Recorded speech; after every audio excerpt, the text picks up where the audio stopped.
Alhamdulillah pesawat presidenan Boeing 737 sudah mendarat pertama kalinya di Bandara Nusantara. Semoga berikutnya semua fasilitas pelengkap akan membuat pesawat-pesawat komersil juga akan bisa mendarat di Bandara Nusantara.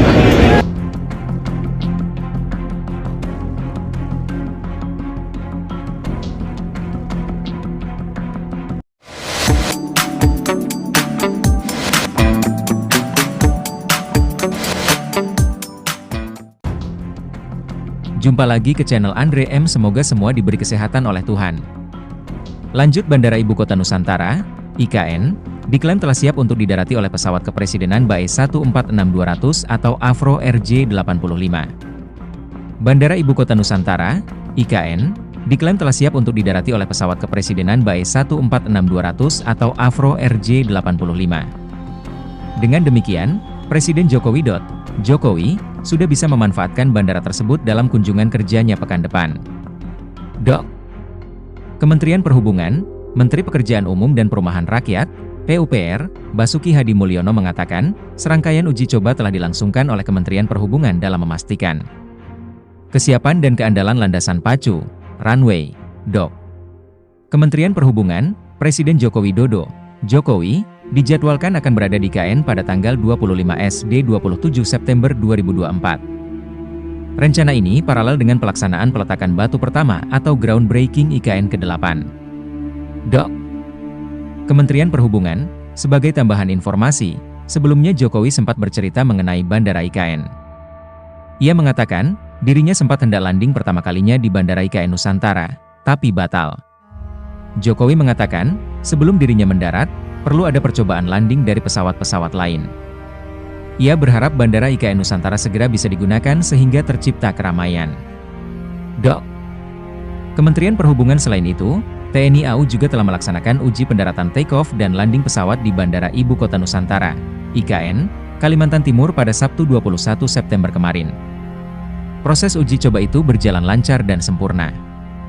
Tangkapan layar video TNI AU, lanjut Kementerian Perhubungan, Kemenhub, mengungkapkan kondisi terkini Bandara Ibu Kota Nusantara, IKN, di Kecamatan Penajam, Kabupaten Penajam Pasir Utara. Sebelumnya pihak Kemenhub sudah beberapa kali mengecek Bandara IKN.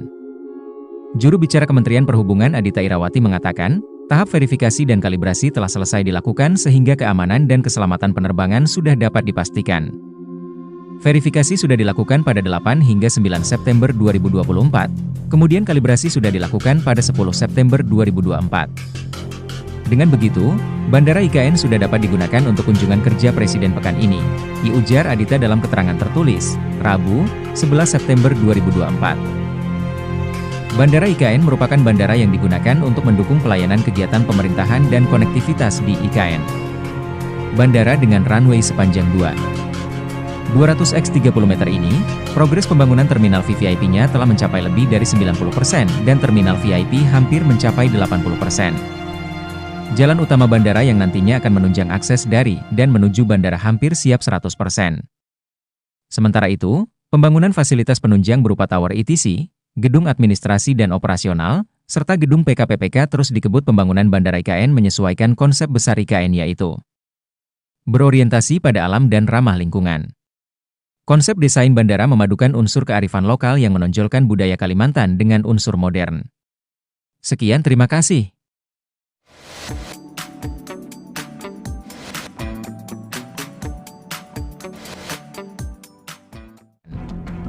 Lanjut sebutan, Bapak Infrastruktur Indonesia, seringkali disematkan kepada Presiden Joko Widodo. Jokowi, selama menjabat sebagai orang nomor 1 di Indonesia sejak 2014 hingga saat ini. Hal ini tak lepas dari kebijakannya yang memprioritaskan pembangunan infrastruktur di seluruh Indonesia. Mulai dari infrastruktur konektivitas, transportasi, layanan dasar, pangan, energi, industri, kesehatan hingga pendidikan. Prioritas itu telah diumumkannya ke publik tak lama setelah resmi menjabat sebagai presiden. Kemudian Jokowi juga langsung menyusun rancangan anggaran pendapatan dan belanja negara perubahan, RAPBNP, 2015.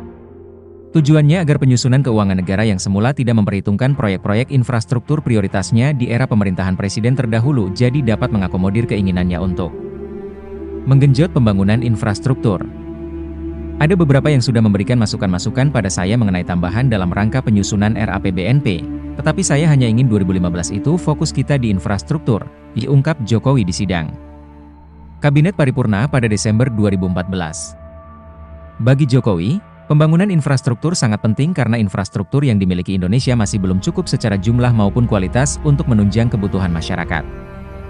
Bahkan, menurutnya, infrastruktur yang buruk justru dapat menjadi hambatan utama pada kemajuan perekonomian Indonesia ke depan. Maka dari itu, mantan Gubernur DKI Jakarta itu ingin memperbaiki infrastruktur sekaligus membangun yang baru yang dapat menunjang ekonomi. Harapannya, pembangunan infrastruktur dapat menekan biaya produksi industri sehingga nilai jual produk menjadi lebih murah dan berdaya saing di pasar lokal maupun internasional. Begitu juga dengan biaya transportasi dan ongkos distribusi jadi lebih terjangkau sehingga dapat produktivitas ke depan. Jika ini semua tercapai, maka Indonesia dapat kompetisi dengan negara-negara lain di pasar dunia. Infrastruktur artinya banyak sekali, dan dengan itulah kita memiliki fondasi yang kuat untuk berkompetisi dengan negara lain, katanya, setahun setelah menjabat sebagai Presiden RI di sisi lain. Jokowi menilai pembangunan infrastruktur juga dapat menjadi sumber ekonomi baru bagi masyarakat dan industri, karena dapat menciptakan lapangan kerja. Kemudian, ketika proyek infrastruktur itu sudah terbangun dan digunakan, maka akan menjadi titik pertumbuhan ekonomi baru. Contohnya pembangunan pasar, maka dapat menciptakan aktivitas perdagangan baru di wilayah tersebut.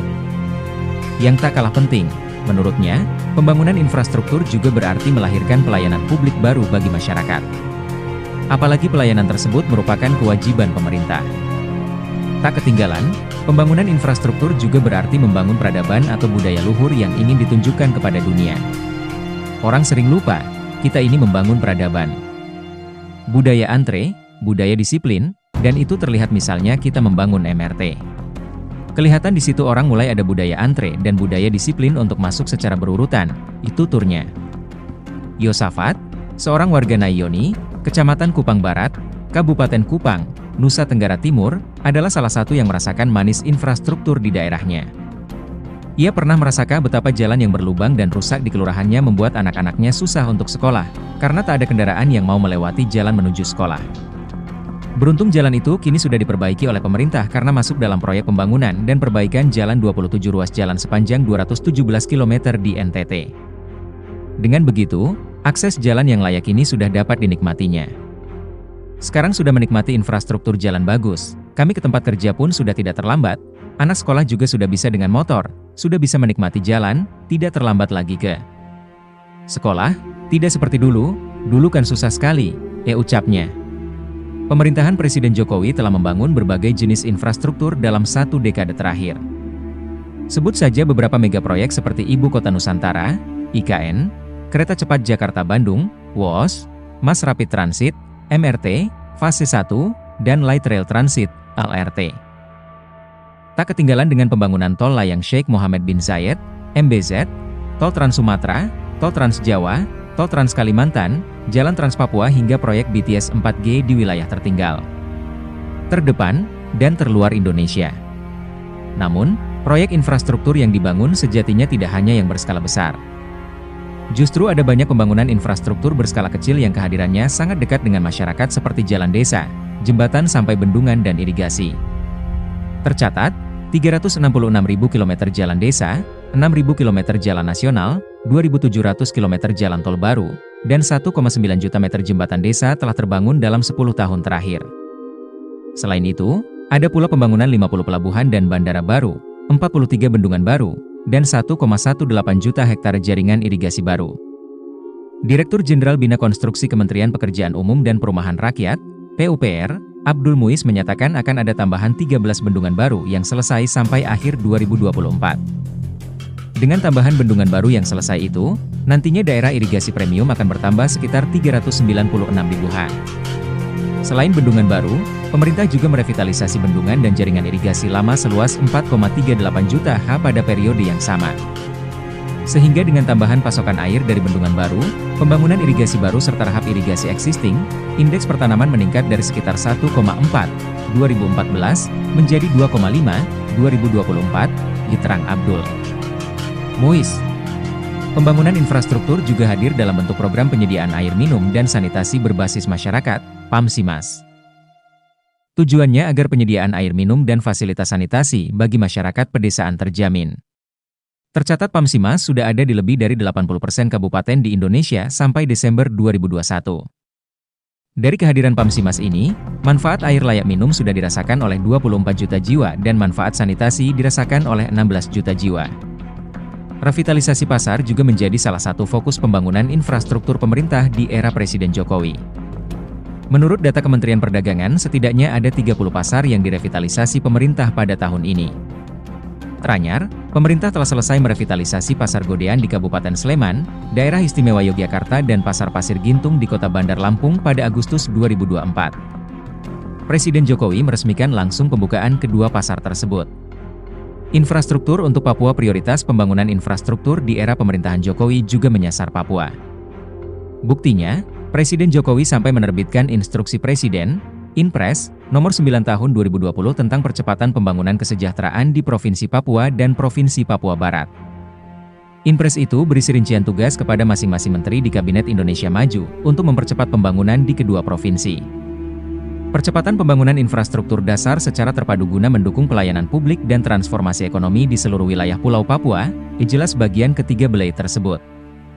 Sementara realisasi di lapangan, pemerintah setidaknya sudah membangun jalan Trans Papua sepanjang 3.446 km sampai 2021.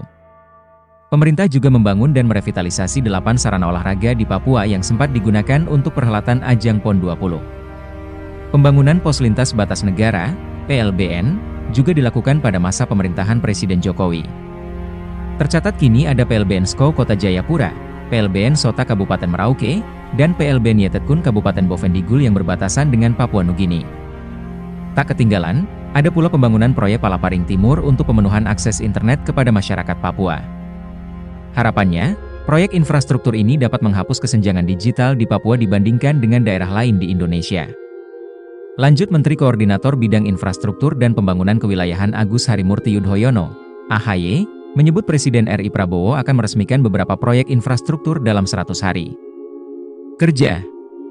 Menurut dia, beberapa proyek yang dijalankan di era pemerintahan Presiden Joko Widodo, Jokowi, hampir rampung. Terkait 100 hari kerja juga tadi kita bahas, ada beberapa ongoing projects yang sebetulnya progres pembangunannya 80, 85, 90% artinya tinggal dikawal sedikit lagi tuntas, itu ada beberapa yang bisa dilakukan sampai dengan Desember tahun 2024 ini, ya ujarnya di Jakarta, seperti dikutip Antara, Rabu, 23 Oktober 2024. Selebihnya, untuk tahun depan tentu kita juga akan tata. Pendek kata adalah 100 hari kerja akan ada sejumlah proyek infrastruktur, apakah itu waduk, apakah itu jalan, irigasi, dan lain sebagainya yang bisa segera diresmikan, dan bukan hanya secara formalitas tentunya tetapi bisa segera dirasakan manfaatnya oleh masyarakat. Inilah sekali lagi semangat keberlanjutan, sambung AHY. AHY menuturkan, pemerintahan Prabowo juga akan mencanangkan beberapa infrastruktur yang bisa menunjang perekonomian nasional. Selebihnya kita juga akan melaporkan kepada masyarakat apa saja yang akan dikerjakan 5 tahun ke depan, yang jelas tidak keluar dari semangat visi-visi Bapak Presiden RI Prabowo Subianto. Keberlanjutan dari Bapak Jokowi, dan tentunya dengan terobosan-terobosan yang lain, ucap dia. Mantan Menteri ATR ini menyebut, pemerintah baru ini juga fokus dalam mencegah bencana alam bagaimana meyakinkan masyarakat Indonesia juga hidupnya lebih baik, lebih berkualitas, lebih nyaman. Hal ini juga seringkali mungkin tidak terlalu mendapatkan perhatian karena biasanya kalau infrastruktur kelihatannya besar-besar, tapi ini lebih pada bagaimana meyakinkan masyarakat kita juga hidupnya lebih baik, berkualitas, dan mereka punya kesempatan kerja, kesempatan ekonomi lebih baik lagi, imbuh dia. Sebagai informasi, Menteri Koordinator Bidang Infrastruktur dan Pembangunan Kewilayahan Agus Harimurti Yudhoyono, AHY, menginginkan tidak ada pembangunan ekonomi yang sangat timpang antara Pulau Jawa dan non-Pulau Jawa. Untuk diketahui, Kementerian Koordinator Infrastruktur dan Pembangunan Kewilayahan membawahi 5 kementerian teknis. Mulai dari Kementerian Agraria dan Tata Ruang Badan Pertanahan Nasional, ATR BPN, Kementerian Pekerjaan Umum, PU, Kementerian Perumahan dan Kawasan Permukiman, Kementerian Transmigrasi, dan Kementerian Perhubungan.